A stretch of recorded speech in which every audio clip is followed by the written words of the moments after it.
saya akan berikan checklist ke customer saya mengenai apa aja sih yang ada di rumah. Gitu. Jadi saya bikin daftar yang akan saya kirim ke customer saya.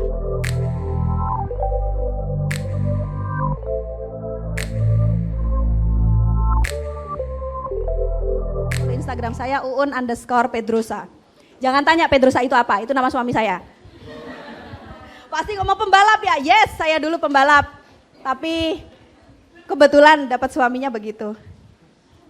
Ya wabillahi taufiq walhidayah, wassalamualaikum warahmatullahi wabarakatuh. Teman-teman, barangkali ada yang mau bertanya, mumpung masih ada waktu 10 menit. Jadi sebenarnya poin yang paling penting itu di role play ya. Jadi yang tadi itu semua pertanyaan-pertanyaan yang ini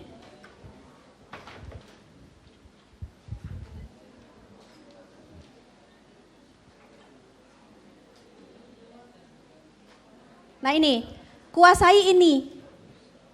Sebenarnya dengan penguasaan ini letak closingnya itu ada di sini. Nah ini yang banyak miss. Dia melakukan benar ngelayanin customer tapi nggak diakhiri dengan pertanyaan. Jadi cuma dilayanin aja, ujung-ujungnya ya udah gitu aja, berhenti aja. Kemudian pendekatannya nggak dilakukan pendekatan secara benar. Jadi customer ya merasa biasa-biasa aja. Intinya bangun kedekatan, kemudian selalu akhiri dengan pertanyaan. Inti dari bagaimana closing itu terletak di sini.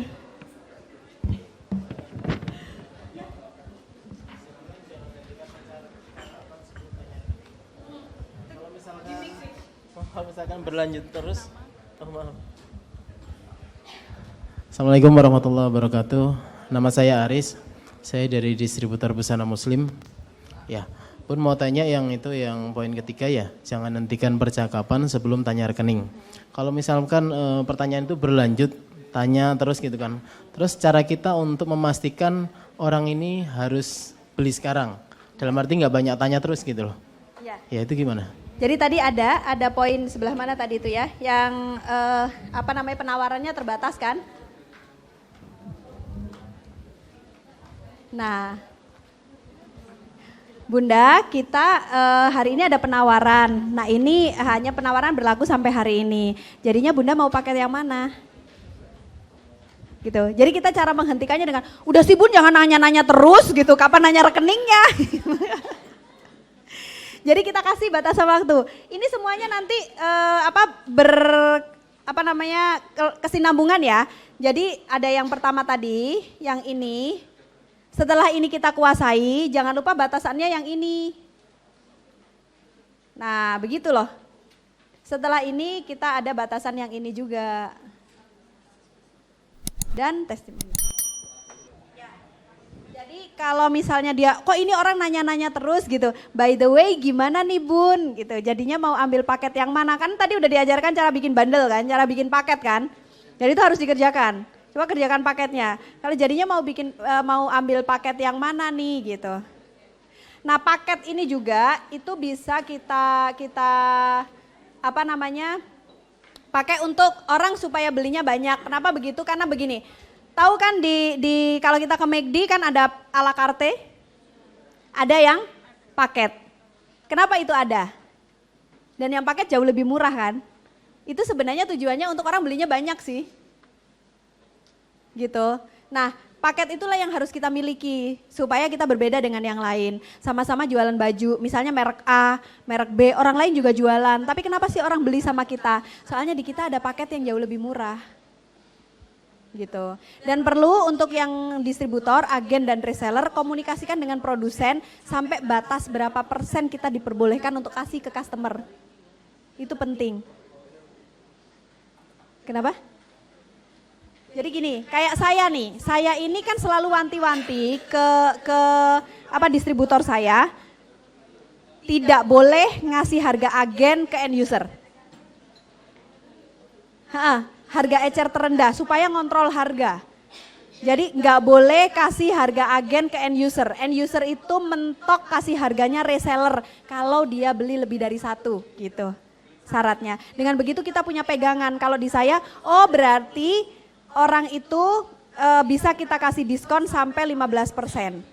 Gitu. Jadi orang yang mau beli HR pun bisa kita kasih diskon 15% dengan syarat nggak boleh beli satu. Ini yang dipakai pegangan untuk orang-orang sales. Berarti harus lebih dari satu dong gitu belinya. Halo, saya Nanda dari distributor mesin industri manufacturing. Nah, pertanyaan saya bagaimana cara untuk menarik leads customer apabila memang basic perusahaan kami itu yang pertama kita menjual barang invest dengan harga ratusan juta tapi unitnya nggak ada di kantor. Tidak di display di kantor. Yang kedua gimana cara untuk meyakinkan sedangkan dengan invest ratusan juta tapi tidak ada cicilan. Seperti itu. Soalnya sering itu kelemahan kita untuk menarik leads yang memang dari unit kita tidak ada di kantor karena memang printing besar dan ratusan juta nggak sembarangan stok. Tapi gimana cara mempertahankan leads dan menarik leads itu supaya mereka trust. Sedangkan segala macam testimoni dan langkah-langkah yang sudah dijelaskan sudah dilakukan seperti itu. Di sini letak masalahnya ada di segmenting. Jadi ada di segmentasi pasar. Begitu kita tahu pangsa pasarnya, maka kita akan mudah menjual. Karena pasti nggak mudah, Mbak, menjual barang mahal harus ke tangan yang tepat. Ibaratnya begini, orang yang uangnya cukup untuk membeli Avanza, dia tidak akan maksa untuk beli Fortuner karena uangnya nggak ada. Begitu juga dengan sebaliknya. Orang yang uangnya itu cukup dan bisa beli Fortuner, dia nggak akan beli Avanza karena nggak nyaman. Paham nggak sampai di sini? Gitu. Jadi ini nanti letaknya di segmenting. Karena materi saya bukan di segmenting ya, tapi nanti boleh saya kasih slide-nya, hubungi saya aja. Jadi kita harus tahu dulu segmentasi pasarnya. Jangan menawarkan produk itu ke orang yang notabene-nya cuma beli kainnya, mesin printing buat kain kan? Atau print buat apa? Kain. Luas sih, printing banner ada, kain iya. ada. Nah iya. Kalau misalnya menawarkan mesin itu ke orang yang cuma cetak undangannya itu retail, nggak mungkin. Jadi pastikan segmentasi pasarnya dulu. Jadi letak masalahnya bukan di closingnya, tapi segmentasi pasarnya dulu. Jadi masalahnya di marketing. Segmentasi pasarnya dapet, tinggal kita kemudian negosiasi masalah kualitas, harga dan sebagainya. Jadi pastikan lead itu masuk ke orang yang benar. Gitu. Ya. Mas.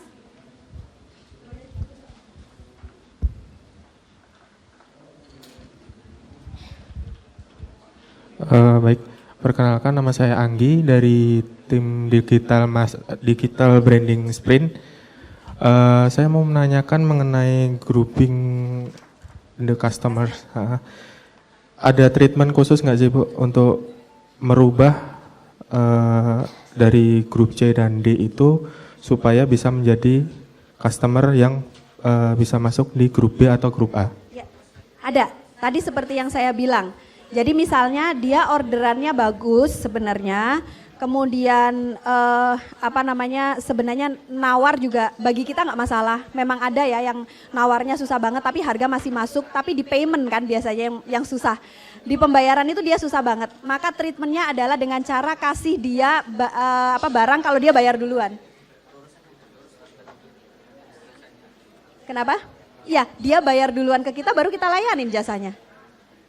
Kalau biasanya kan gini, kita kasih jasa dulu baru bayarnya di belakang. Misalnya WO, ada juga yang WO, wedding organizer, kan biasanya DP dulu baru kemudian kita kasih pelayanan, pernikahannya kita sukseskan, baru dia dapat uang kondangan bayar ke kita gitu misalnya.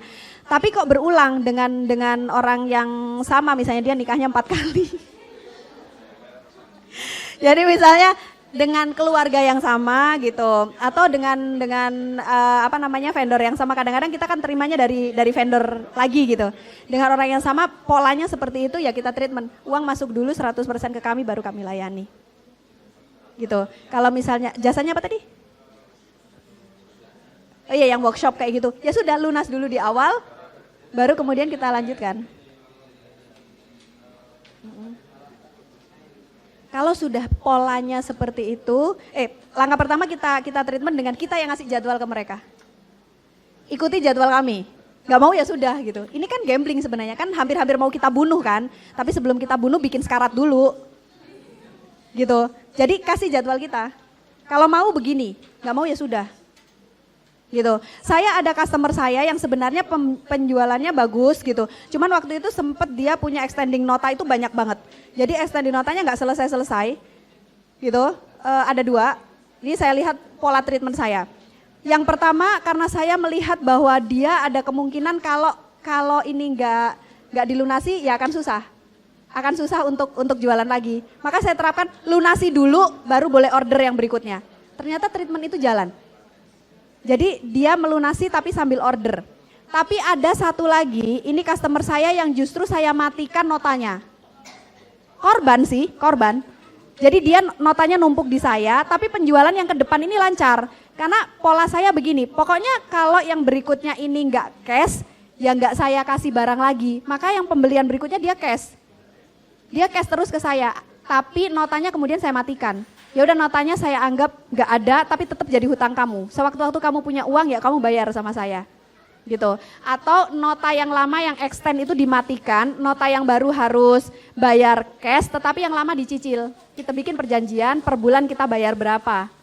Jadi dia itu bayar berapa ke kita setiap bulan, baru kemudian yang baru ini harus cash gitu. Nah maka kalau yang tadi jadwal, kalau dia biasanya udah di ini dia mundur-mundur ngituin jadwal. Mulai sekarang kalau dia pengen ikut coaching di tempat kita, berarti kita yang kasih jadwal sama dia. Kalau mau ngikutin jadwal kita, ayo. Kalau enggak ya wah, fire. Gitu. Ya, bisa. Oke, ada yang lain? Sudah ya? Waktunya habis juga ya?